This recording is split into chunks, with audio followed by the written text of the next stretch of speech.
Welcome back, friends. I hope you had a great week. I know I did. Last week, I saved a cat from a tree. Well, it's more of a shrub.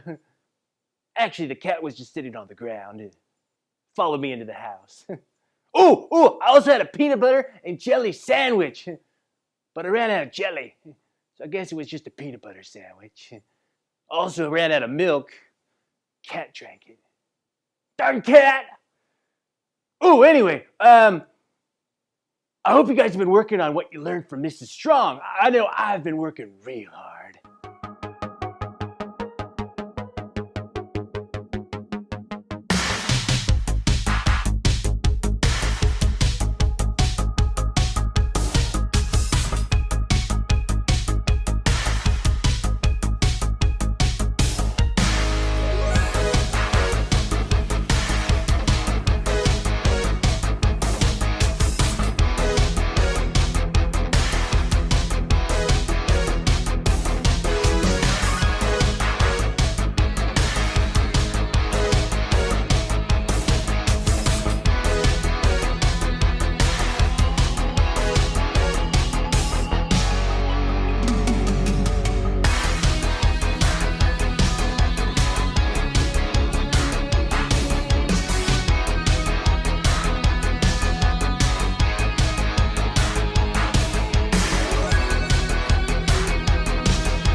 Well, I guess I could work a little harder. Anyway, today we have an awesome lesson about Meshach, Shadrach, and Abednego and what it means to be committed to the Lord from, my favorite, Super Shenanigans. Whoa, he's the best. Way better than that cat. Hey, get back here, cat.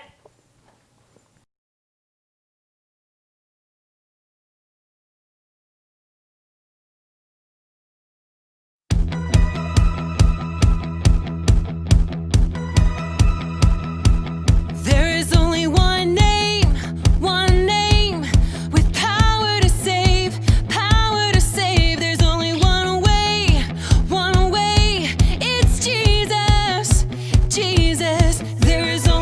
truth.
Good morning, superheroes in training.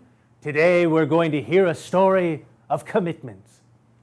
A long time ago, in a land far, far away, there lived three men named Meshach, Shadrach, and Abednego. Now these weren't their real names. Their names had been changed many years before by the king. They were taken from their home when they were teenagers and brought to a strange new land and taught to forget where they came from and who God is, and begin to think like someone who did not know God. The king basically was attempting to brainwash them into a new way of seeing life. As a part of this process, their names were even changed. Hananiah became Shadrach, Mishael became Meshach, and Azariah became Abednego.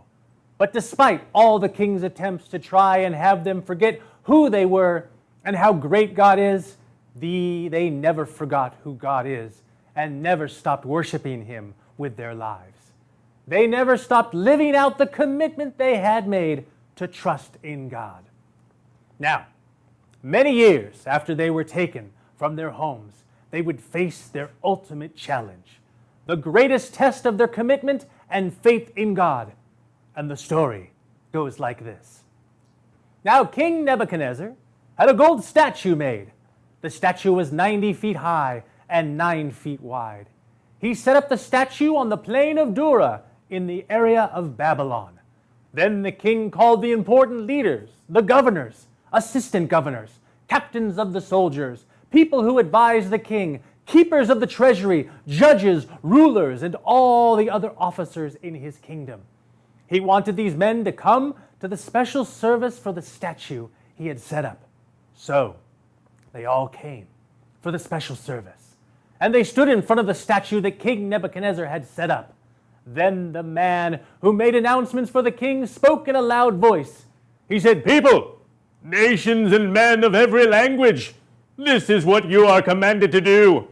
You will hear the sound of the horns, flutes, lyres, harps, pipes, and all the other musical instruments. And when this happens, you must bow down and worship the gold statue. This is the one King Nebuchadnezzar has set up. Everyone must bow and worship this gold statue. Anyone who doesn't will be quickly thrown into a blazing furnace." Wow! Meshach, Shadrach, and Abednego had a very important choice to make. Bow before the gold statue that King Nebuchadnezzar had made, or refuse to bow and trust in God. Stay true to the commitment they made and believe that God would always care for them no matter what. Well, the story tells us that Meshach, Shadrach, and Abednego refused to bow before the statue. Then some Babylonians came up to the king and said, "There are some men of Judah who did not pay attention to your order. Their names are Shadrach, Meshach, and Abednego. They do not serve your gods, and they do not worship the gold statue you have set up." Well, as you can imagine, this made the king very, very upset.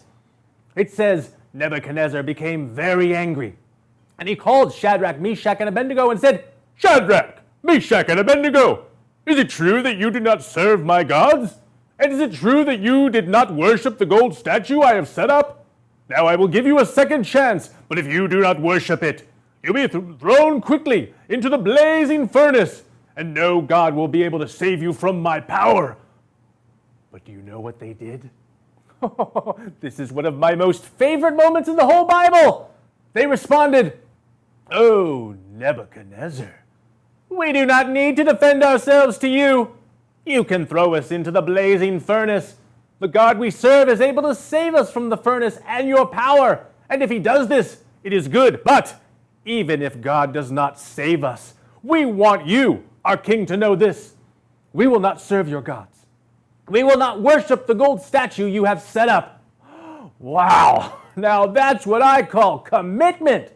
They knew that God could save them if he wanted to, but even if he didn't, they would not bow. They knew that God would always take care of them. Well, this made the king so mad he was furious and ordered that Meshach, Shadrach, and Abednego be thrown into the blazing hot furnace.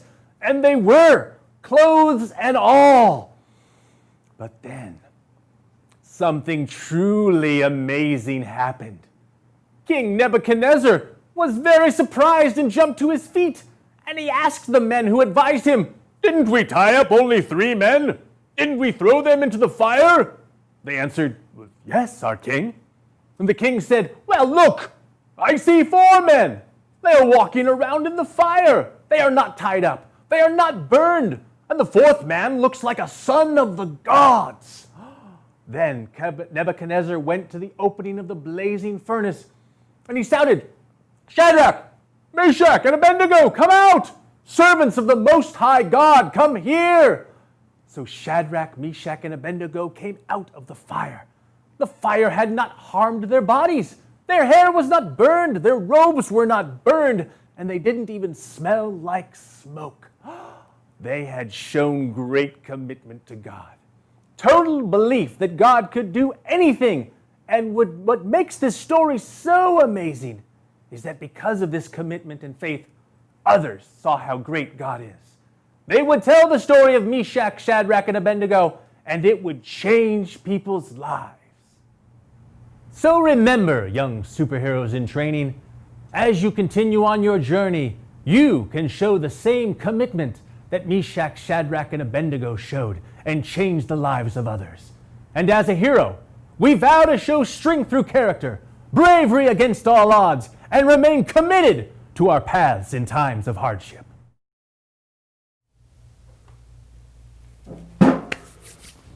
That was cool.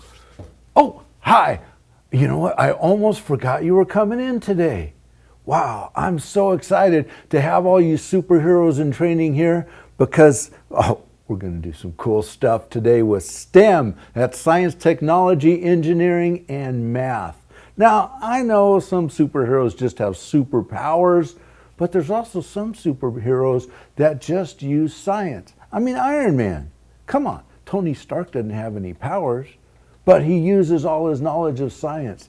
That's what we're going to get into today. And specifically, we're going to look at the power of optics, which is light.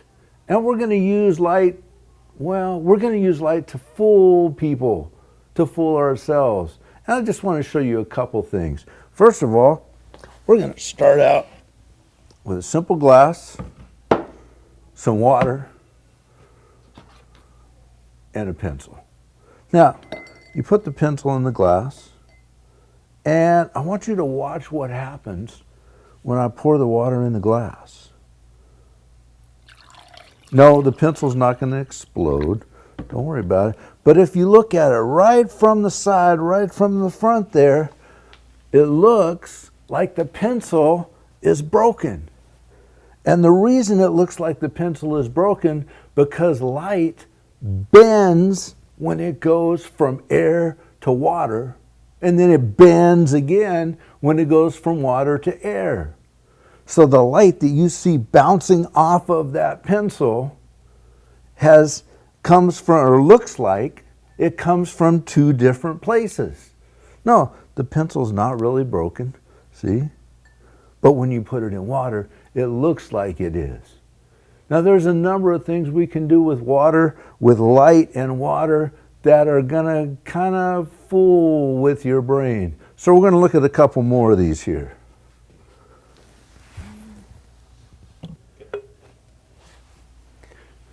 All right, this one, you're gonna need water again. You're gonna need something printed. I printed an arrow right here because just an arrow, well, it makes a cool effect. But the most important thing you're gonna need is you're gonna need a glass cylinder. It can't have any design on it. It has to be perfectly round and straight from the top to the bottom. Just like, you got all blurry. Oh, sorry. Anyway, what we're gonna do with this is we're gonna set this up, and as you look, you can see the arrow through the glass. But as I add water, watch what happens to the arrow.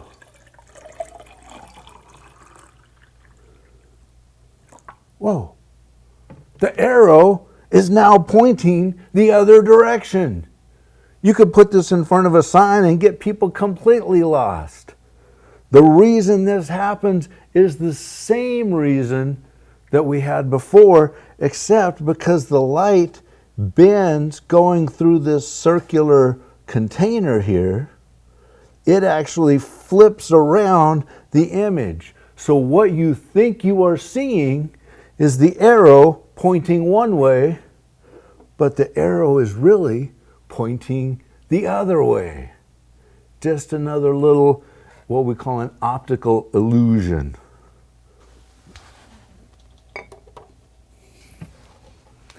All right, superheroes. This one is a little bit different. Well, it still uses water and it still bends the light.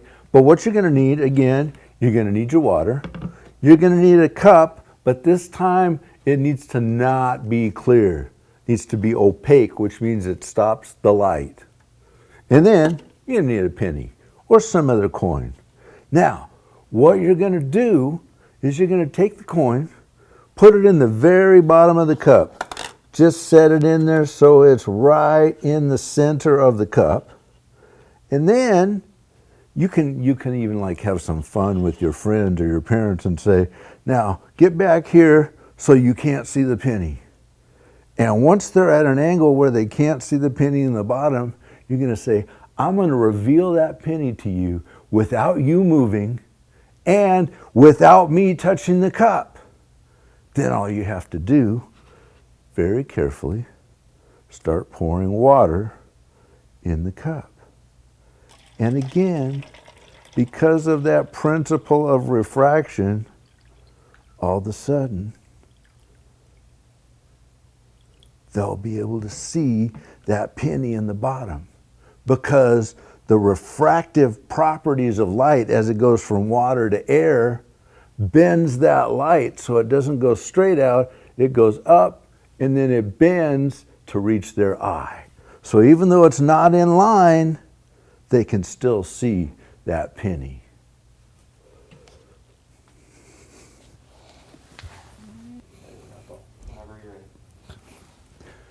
Okay, so I hope you try these things at home, and I've got some other things I'm going to have you try. But before we go there, I want to encourage you to do this week's lesson. It's very, very important, and it's going to help you grow to be a better person, but more importantly, it's going to help grow your relationship with God. But now we're going to do some things that don't bend light. They actually fool your brain to make you think you're seeing something that really isn't there. And we're going to start with something really simple, a dollar bill.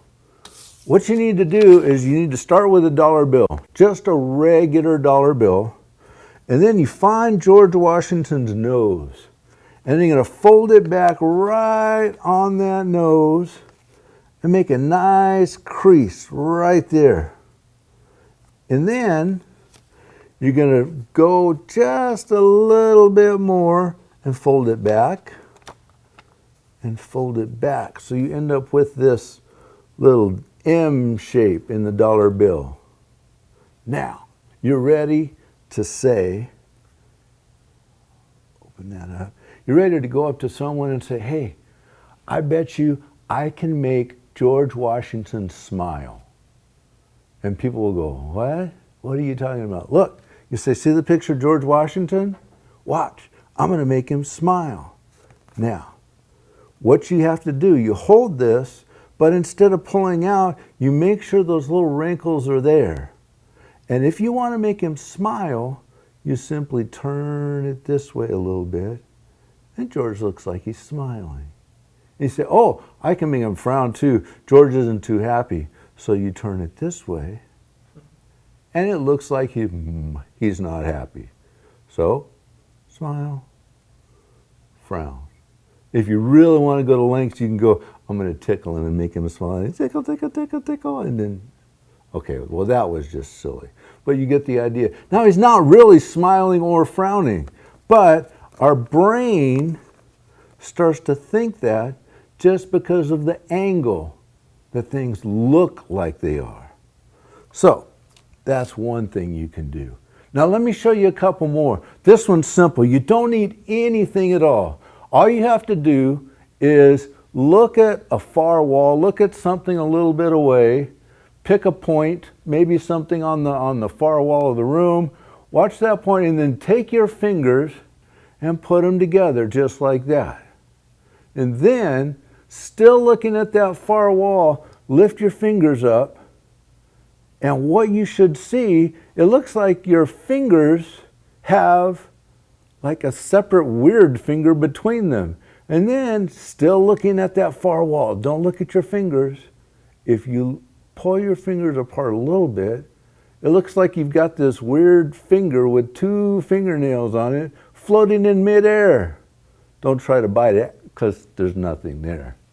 That's an optical illusion. That's fooling your brain into seeing something that isn't there. And let me show you one more cool thing that I really love.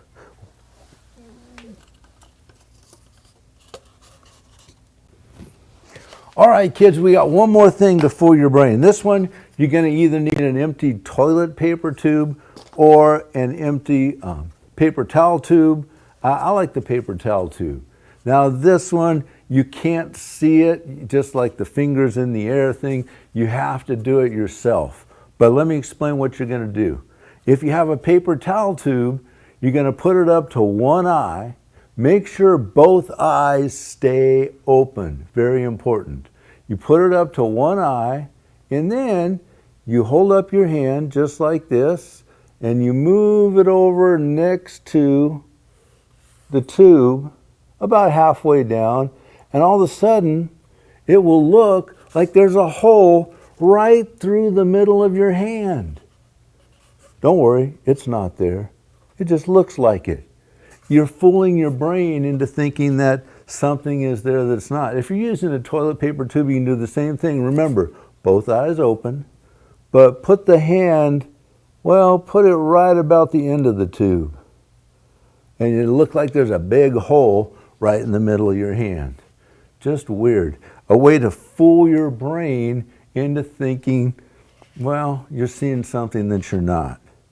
Now let me talk about why we are looking at optical illusions. Because a lot of times, we think we see something. We think we're seeing a hole in our hand. There's no hole in our hand. But because of the way our brain works, because of what our eyes see, we only see certain things. Our brain tells us, oh, this is what's going on. But anybody, including you, who's watching me do this, knows there's no hole in my hand because you're seeing the big picture. You're seeing everything. Well, the same thing happens sometimes with life. Sometimes we look around and we think we know what's going on, and we think we know, but really, our brains are lying to us because we don't see the whole picture. There's only one who knows the whole picture, and that's God. So when we think, wait a minute, this is just wrong, what you need to do is you need to pray. You need to ask God, because God sees everything exactly the way it really is. No optical illusions with God. No fooling Him. And He won't let you be fooled as long as you ask Him.